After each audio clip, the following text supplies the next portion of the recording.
friends, and welcome to Bad Book Club, where I, Jade, a silly goose with an English degree, read classic and popular literature so you don't have to. Welcome back, friends, to part 2 in our series on It. Just as a reminder, this episode will summarize parts 3 and 4 of the novel, and I am still refraining somehow from analysis. I've got so much to say, but I'm going to hold it back until the very last episode when we will discuss part 5, which will be on Halloween. Anyway, I'm getting ahead of myself. Let's start with part 3. Part 3, called Grown Ups, opens with another phone call. Mike Hanlon calls Bill, who is now in Derry, and tells him that they will all meet and talk at the Jade of the Orient, a new restaurant in Derry. He says Stan won't make it, and he'll tell them more at lunch. Bill takes a taxi to the lunch through the ever-changing town of Derry, talking with a friendly cabbie. Bill meets Mike in the lobby of the restaurant, shocked by his worn appearance, but they hug and go to a private room where all the others are. The group is shocked by the changes in everyone. Older, Ben is thinner as a result of a particularly cruel gym teacher, and Beverly and Bill are both married now. Mike finally tells them about the murders and disappearances in Derry so far. He says 9 children are missing or dead, and they wonder why national news hasn't picked it up yet. They try to remember how they defeated it the first time and can't quite remember. At the sites of one of the most recent murders, the old photo of Georgie's class was found near the body. You remember the one that went missing? At another, written on a wall in the child's blood, it wrote, "Come home, come home, come home." Mike reveals a scar on his chest and asks if anyone remembers the deadlights, and they say they don't. They also realize all of them are astoundingly successful and are also all childless, despite reversed vasectomies and fertility tests. The group takes a vote to decide if they should kill it without Stanley, since he is dead, and their odds are worse now. They all vote yes after some hesitation. They decide to open their fortune cookies. Bev's cookie releases a torrent of blood, a huge bug crawls out of Eddie's, an eye comes out of Richie's, and 2 bloody teeth are in Ben's. Bill's cookie slowly breathes as the waitress checks on them, not seeing any of it. They decide they should walk around separately to see what they remember and then meet back at the library to talk with Mike. Ben walks to the library, remembering silver dollars, a turtle, and he enters the library and is struck with déjà vu and the sense that there's no turning back now. He decides to get a library card, and while he's standing at the desk, it appears to him on a staircase and taunts him, turning into Dracula. Ben suddenly remembers they made slugs with the silver dollar. He also learns Pennywise killed the old librarian and that the book he rented is the same one he lost when Henry Bowers first attacked him that day on the bridge. Eddie walks through town, passing by houses and remembering schoolmates. He realizes he is by the Tracker Brothers Truck Depot where kids used to play baseball, and it's now closed. He goes into the back to reminisce about a ball that was once hit over the fence into the Barrens. He also remembers they went down what Ben called a Morlock hole, or a large cement cylinder with a cap on top that connects to the sewers. Suddenly, the ghost of Belch Huggins appears, and he morphs into the leper from Neibolt Street. 4 others appear out of the air, and another pops out of the ground. They clutch at him as he runs, but he's able to get away. Beverly decides to stop and see if her father still lives in their old house. She recalls he once sent her a postcard, but she never answered it. She says that the mailbox is still labeled as Marsh and rings the bell. A woman answers, claiming she is in fact Mrs. Kirsch and that Beverly misread the mailbox. She invites her in for tea, and Beverly explores the house. She begins to feel suspicious of Mrs. Kirsch and takes a sip of tea, but realizes that the table is made of fudge and the cake and tea are in fact from the sewer, and Mrs. Kirsch is morphing into a monster. It turns into her dad and chases her out, saying he wants to have sex with her. She runs out and collapses, where a balloon brushes against her that says, "That's white, wabbit." Richie walks to the plastic Paul Bunyan statue in Derry and remembers the dream he had as a kid. After getting in a chase with Henry Bowers and his friends, he escaped and wound up on the bench under the statue.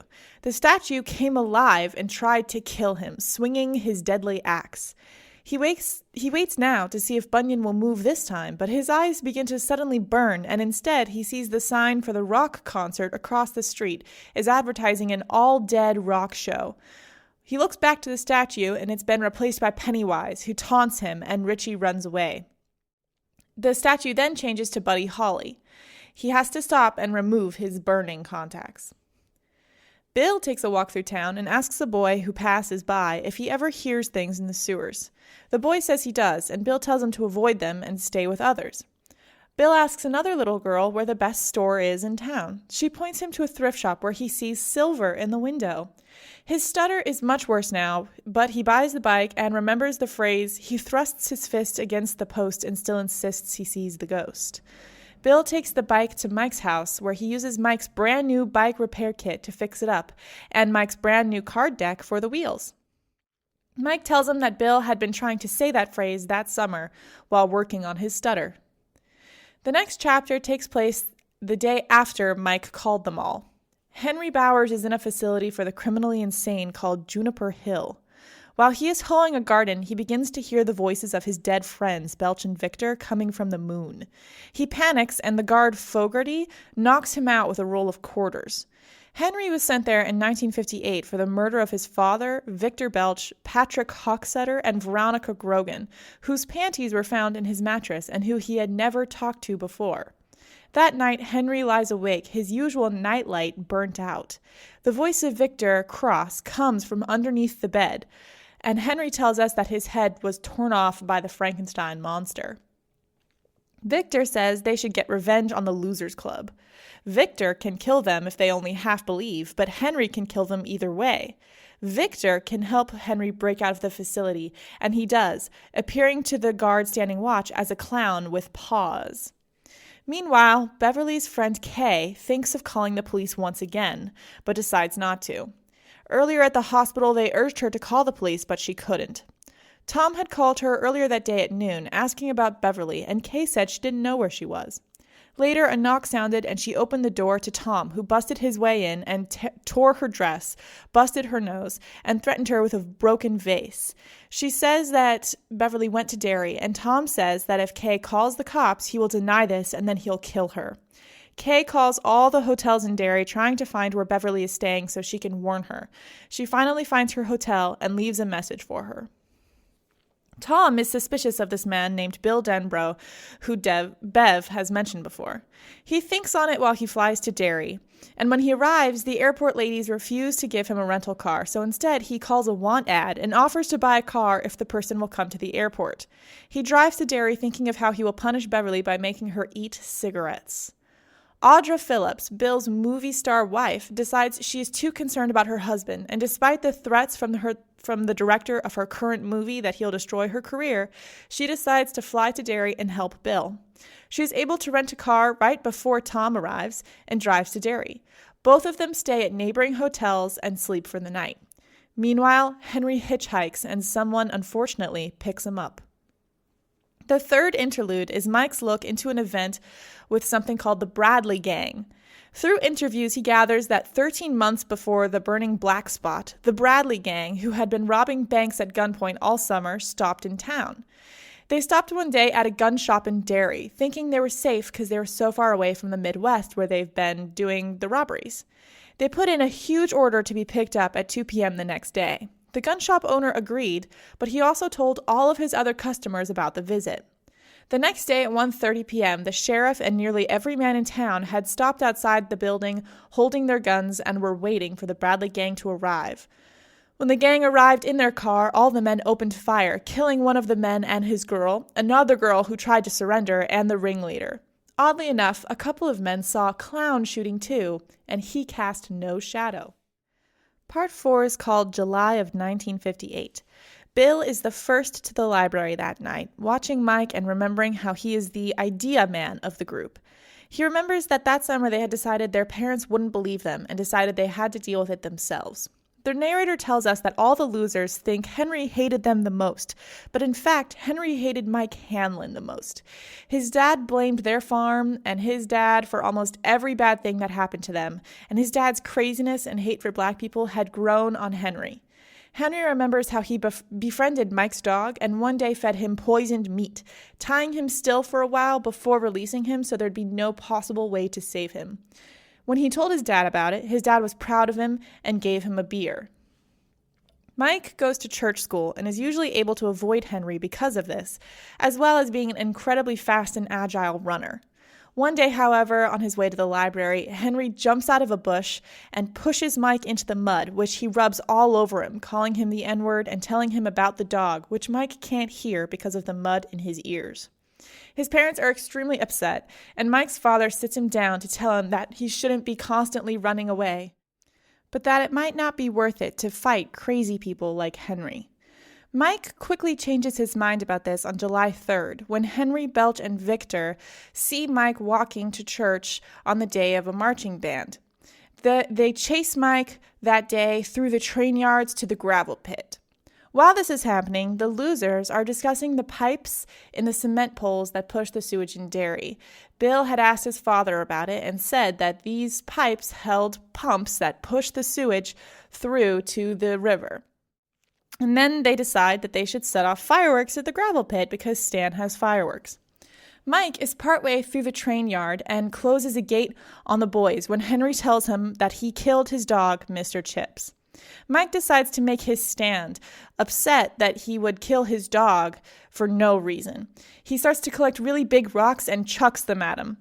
They throw some back and hit Mike over the head, and Henry throws an M80 firework at them, which would later become a felony to own the next year. Hearing a commotion, Bill tells the losers to start collecting big rocks. At first, they don't understand what he's talking about, but they believe him, and they start collecting the biggest rocks they can. Mike comes running into the gravel pit, sees them, and asks for help. When the bigger boys arrive, they face each other and they all get in this huge rock fight. The losers mercilessly throw huge rocks while Henry's henchmen, especially Victor, become more and more put off by Henry's erratic behavior. Ben charges Henry and Henry tosses an M80 in his face, which Ben hits back and Henry burns off the back of his shirt. Eventually, the losers defeat them, claiming the Barons as their own, and they accept Mike into the group with a feeling of rightness. Back at the library, everyone has brought alcohol. Mike goes to get his own from the fridge, but is horrified when he opens it and balloons come pouring out, and he sees Stan's decapitated head on a platter, his mouth full of feathers. It threatens him, then it rolls off of the plate onto the ground and rolls towards Mike, the balloons floating to the ceiling. Mike remembers meeting them the next day in the Barrens. He apologizes for the rock fight, and they're fine with it. Richie does his pickaninny voice to him, and Bill asks him about baseball. They tell Mike that instead of a treehouse, that they are digging down into their own clubhouse that Ben will help them build. They tell Mike about their strange experiences that summer, and Mike tells them about the bird that attacked him. Mike also realizes he saw the clown on the street twice while playing that day in the marching band. Bill, Ben, and Richie go to the library afterwards, discussing how to kill it. They think they could do it with silver bullets because that's how it works in comic books. A couple days later, Mike brings his dad's photo album with old pictures of Derry to the Barons. He shows them several old pictures from over 100 years ago that feature Pennywise. One photo begins to move, and Pennywise punches his face against the picture, the plastic sleeve stopping him from getting out. Stan Uris slams the book shut, freaking out, panicking. Bill calms him down slowly and hopes that he's not just using his friends to avenge his brother. In the next chapter, they are drinking when Richie has some sort of episode and almost falls over because he has remembered the smoke hole. After they had finished the clubhouse, shoring the sides with wood, Ben told them that he read a book where Indian tribes would often create smoke holes and sit in little tents and smoke and have visions to decide what to do about big choices, and that their visions were usually correct. The Losers Club decides to do it together, and they start to gather green branches. They try to leave Beverly outside to help them in case they suffocate and to pull them out or warn somebody, but she fights them about it because she shouldn't be excluded just because she's a girl. Instead, she says she'll light one match and hold it, and 6 unlit ones to draw, and they'll draw to see who will wait outside. They all draw unlit ones despite the soot in her palm. They all decide to go in the smoke hole since some sort of force seems to want them to, and they believe that nothing bad will happen to them because of this. They're sitting in the clubhouse and smoke is filling it and leaving through the tiny window that they have in the top, and Stan has to leave first, coughing. Ben leaves almost directly after, followed by Eddie and then Beverly. Bill starts to cough and can't stop and finally leaves. Mike and Richie decide to get closer and hold hands, and as they sit and breathe in the smoke, the room starts to get bigger and they start to float, and they find themselves standing in the barrens. But it's unlike any barrens they know. Instead, it's very lush, and the Kenduskeag, or the river, is very strong, and they see fish in it, which hasn't been there in a very long time. They realize that they are in a go, quote unquote. Suddenly, the animals start to run away, and they begin to hear this low hum that crescendos into a massive, thundering, soulless sound. There's giant red fire in the sky, and Richie thinks he understands it to be some sort of spaceship from the far reaches of the universes. There's a huge explosion, and the boys begin to run, smoke filling the air. They're holding hands, but Richie accidentally loses Mike, and Mike disappears, and then Richie is forced out of the vision by Bev slapping him awake. Mike and Richie both vomit, but try to compose themselves and explain that it came from outer space. The rest of the losers tell them that Richie and Mike during that time had gotten lost in the smoke, and for some reason they couldn't find them. They were grappling around when they were able to grab both their hands and pull them out at the very last minute. In the next chapter, they're again drinking, and Eddie's arm suddenly flares in pain. He remembers a doctor recently asking how he broke it, but can't remember how. Suddenly, he does. Henry Bowers broke it right before Patrick Hocksetter died. Eddie explains how he had gone to pick up medicine from the pharmacy, and instead of giving it to him, Mr. Keene had asked him to come to the back office and explain to him what a placebo was. He said that his aspirator medication was a placebo. It is simply tap water with a little camphor mixed in to make it taste like medicine because his mom wants him to believe he's ill. He says that he hopes that his mom won't separate Eddie from his friends, and he only tells him this because he thinks it's time. Eddie, in a panic, runs away, trying to forget it, but realizes that his aspirator says take as needed on it, which his mom has told him would never be put on real medicine because you might over-medicate. Instead, he goes to buy some candy and cheer himself up, but as he exits, he sees Henry, Victor, and Patrick, and someone named Moose. They seize him and begin to pick on him, and the store owner actually comes out and tells them to leave, but Henry pushes him, and the store owner runs away. Really afraid that they might kill him, Eddie runs for his life. He begins to get distance on them and begins to make it pretty far away, but trips on a tricycle. He smashes into the ground, and Henry jumps on him and rubs his face further into the pavement. And then while he's on there, he yanks Eddie's arm back and breaks his arm. Eddie says Henry is crazy just like his dad, and as cop sirens come in the distance, Patrick spits in his face and the boys run away. Eddie is taken to the hospital where his mom is in a panic and he wishes that she would leave. They set his arm, and during that day, in anger, she sends Eddie's friends away, blaming them for the break and upset to know that one of them is black. Eddie confronts her about it when she comes back in, and he tells her that Mr. Keene told him that the medicine is a placebo, and she's scared by this sudden change and confidence in him. He doesn't fall for her manipulations and accuses her of making him believe he is sick. She's frightened and then scared when he says that they don't have to talk about it and he'll continue using the aspirator if he can see his friends.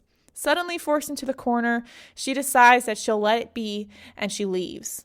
His friends come and visit him later that day, updating him that they had tryouts to see who was the best shot with their bullseye, which is like those little, what are they called? The things you stretch, a slingshot. And they found that Bev was the best shot. They all sign his cast, and Eddie realizes that this is a sort of contract. Beverly then tells them that she remembers how Patrick Hocksetter dies. She tells them that she was on her way to target practice with the slingshot because she wanted to get better if she was going to be shooting it with silver slugs. She realizes that in the dump, instead of her friends' voices that she thought she was hearing, she has actually come across Henry, Victor, and Patrick. In fright, she crouches behind a car and leans over to see what they're doing. She realizes that they're all naked and that they're lighting their farts on fire. She hides behind the car and tries not to laugh too loudly at the boys being this way, and soon they begin to disperse. In fear, she jumps into a nearby car and curls up onto the disgusting passenger floor mat. Patrick and Henry stay behind, and she watches in fascination as Patrick begins to rub Henry's thing, quote unquote, and then offers to put it in his mouth. Henry punches him and then threatens to tell the cops about Patrick's refrigerator if he says anything. Beverly, hiding in the car, is nearly discovered as Henry wanders closer, and she's terrified knowing that he would kill her if he knew she had seen any of that. Luckily, he doesn't see her. She stays still for a little while longer and leans out to see that Patrick is still sitting on the ground, blood coming from his mouth. Beverly is finally able to sneak away, and she uses the restroom in the woods. Unfortunately, right at this moment, Patrick starts to walk by, and she hides once again. She thinks about how they all know that Patrick was a very creepy guy. Apparently in class, the girls would not sit in front of him because he would feel them up, and often when they turned around, he would collect dead flies and keep them in a tin and show them to people. Even the teachers were very nervous about Patrick. But we enter into Patrick's head and we realize that it's much worse.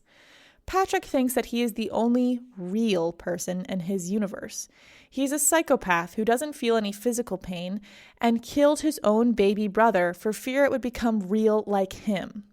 One day on a cold winter day, he walked in and saw his brother laying there, and upset that his mealtimes were now uncertain and upset of the fact that his brother might be real like him, he smothered him in the pillow.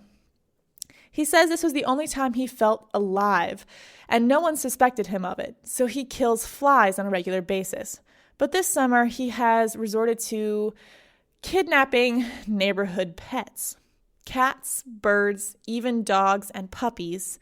He's take them to the dump where there is an old refrigerator, and he locks them in it and slowly suffocates them.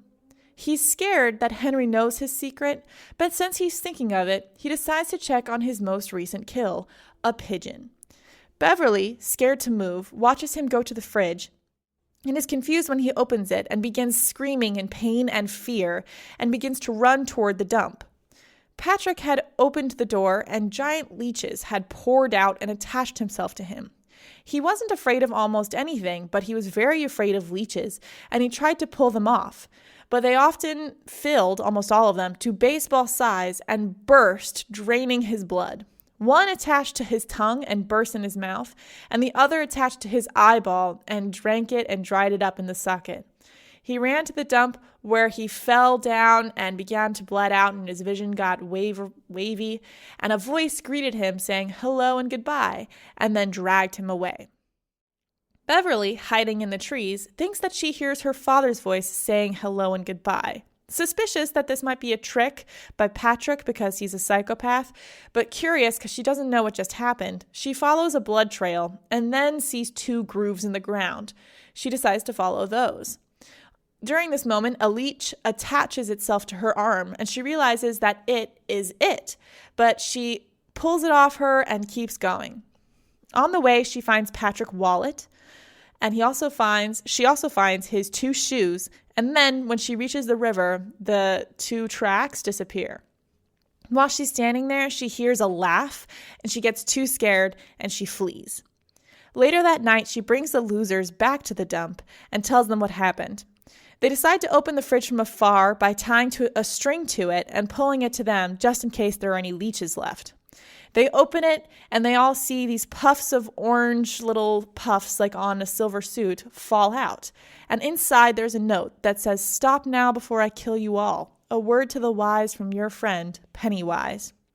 It begins to rain and hail, and Bill climbs up to the fridge and screams for Pennywise, telling him to come out so that they can kill him. They calm Bill down and they walk home. Back in the library, adult Ben shows them a new scar on his stomach. Not the H, but a second, worse one that hooks down from it. He remembers how they went to Bill's dad's workshop not too long before he got the scar, and that he was able to melt a silver dollar his dad had given him and then pour it into the ball-bearing molds that they bought to make slugs for Beverly to shoot at it. They played Monopoly that night, and they all lied to their own parents about what they were doing, and Bill's parents were a little scared by the strange power that they noticed around the children. On July 25th, the losers go to Neibolt Street, ready to face it. The rose bushes it had touched while chasing Eddie are now black, but they crawl under the house, to the window, a terrible smell coming from the leaves. They go through the window, Ben getting stuck, but they were able to push him through. They make it, and they go upstairs. In the kitchen, Beverly sees a rat and thinks that it is trying to make her waste the ammo. She asks Bill to shoot instead, but he refuses because she's the better shot. They walk through the rotting, decrepit house with broken glass and moldy magazines, and Bill thinks that he can hear Pennywise talking to him. Suddenly, the floor begins to slope, and Ben begins to slip, and they almost lose him. They stick close to each other, holding hands, making sure that they don't fall. And in another hallway, the doors grow tall, and the hallway elongates like in a nightmare. Stanley begins to panic, claiming that it's real, and it's real to him, and they have to calm him down because he's scaring the others. They pass by a couple doors. The first door is a bedroom, and as they watch, the mattress begins to ooze black liquid that is about to reach them. They close the door and they move on. Another door has a terrible sound behind it, and they're convinced that it's the cricket and that they should shoot at it. But Mike tells them that it's only a moose blower, something that they use on his dad's farm. The door at the end of the hall is a bathroom. The toilet is completely smashed, leaving an empty drain hole. When they lean over it, they see its eyes, and then it pops out of the drain, appearing to almost all of them as a werewolf. Beverly tries to shoot it, but misses and hits the wallpaper behind it, with only one slug left. Ben steps in front of Beverly and defends her, and it picks him up and throws him in the nearby bathtub, bleeding. Bev shoots it again, missing its eye by only an inch or so, but making it bleed, and Richie screams to shoot at it again. They all realize at the same time that Richie is trying to bluff the monster, and Ben is able to cover the cup that holds the slugs, hiding the fact that it's empty. They all play along, and it becomes uncertain, but believes them and flees. The losers make it to the clubhouse, bleeding and worn. Ben thinks about power, how Bill thinks about Beverly. Beverly thinks about Bill. And they all wonder why the silver dollars seem to work. And then for 2 weeks, nothing else happens. The fourth interlude takes place on April 6th, 1985. Mike is drunk in the library, thinking of lumber barons. Their descendants now live on West Broadway and would be mad if Mike pointed out that many of them were members of the White Legion of Decency, that they burned down the Black Spot, or if he mentioned Claude Hero and the Silver Dollar. The Silver Dollar was a bar and dairy where a mass murder occurred. Mike interviews an older woman and learns that Claude was sly and secretive, which was why his murders were strange. He usually preferred fires. Claude was meeting that summer to discuss unionizing with some people, and later that night, 4 of those friends were killed, and he vowed to get revenge. He decided that he would set fires, and so he did, but then one day he went into the Silver Dollar, ordered dinner, had some drinks, and then he walked over to the lumber bosses in the corner and started chopping them into pieces, ignoring their pleas. Decapitating them, cutting off their hands. Eventually, the cops arrive and Claude is arrested. But a mob arrives and insists on his release, and they carry him down to the canal where they lynch him. One of them at the bar, one of the men, remembers seeing a clown doing tricks. Mike thinks that it feeds on children's willingness to believe, and that's why only children can see it. And that's the end of part 3 and 4. This is an extra short episode because 3 and 4 aren't super long and I don't have any analysis for you yet. But I figure since we're doing 3 this week, it's okay if they're a little shorter. But anyway, hopefully I'll see you on Halloween for a last and final episode on it. If you guys could, please subscribe and review because it means so much to me and it helps me out so much. And if you're feeling generous, if you're in the Halloween spirit, it's so helpful when you support the podcast. You can try buying one of the books we've talked about or even some merchandise, whatever makes you happy. If you want more updates on Bad Book Club, you can follow us on Instagram and Twitter at Bad Book Club Pod. You can also check out our website, which will be linked below. I'll see you on Halloween, lovelies. Goodbye. Thank you for tuning in.